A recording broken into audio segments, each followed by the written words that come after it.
Des déclarations du PDG d'OceanGate à propos de la confection du Titan refont surface après le drame. Et elles font froid dans le dos. Avant que le drame n'arrive et ne plonge le pays dans la tristesse et la colère, CIST le Titan, sous-marin parti explorer l'épave du Titanic et qui a fait une implosion le 18 juin 2023, qui faisait les gros titres de l'actualité.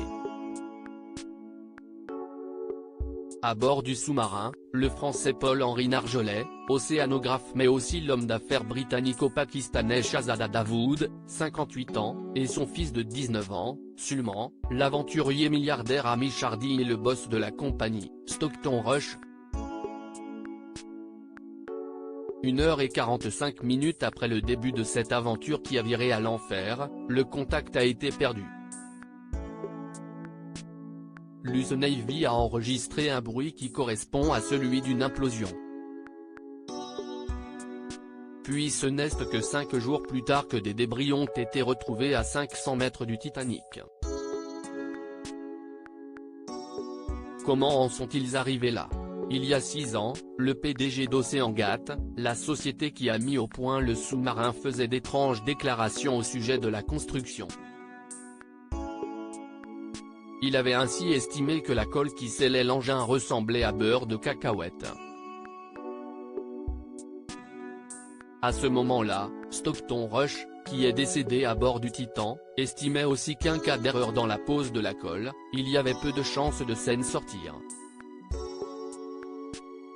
Ces explications plutôt lunaires avaient été fournies par l'homme dans un clip promotionnel, publié sur la chaîne YouTube de l'entreprise en 2018, repéré par le média Insider.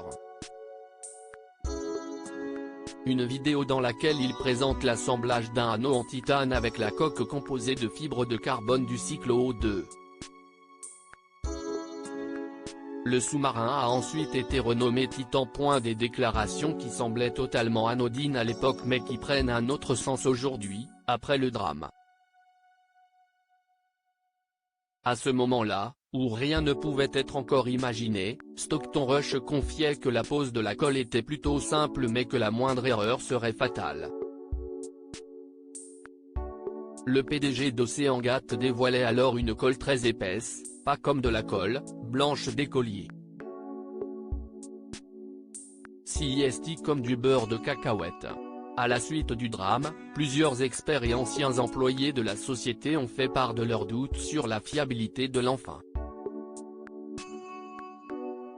Notamment David Lockridge, ancien directeur des opérations maritimes de la société entre 2015 et 2018, qui avait mis en évidence plusieurs points faibles du sous-marin, avec en ligne de mire la coque en fibre de carbone.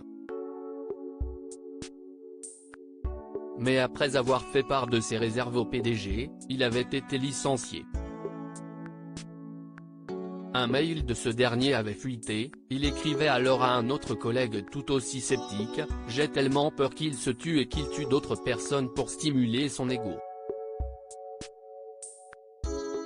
Fier de son projet, et du caractère innovant qu'il représentait pour son entreprise, Stockton Rush a toujours refusé de faire certifier le Titan par les autorités américaines, faisant officiellement de l'appareil un projet expérimental. Plusieurs enquêtes sont toujours en cours pour déterminer l'origine de l'accident.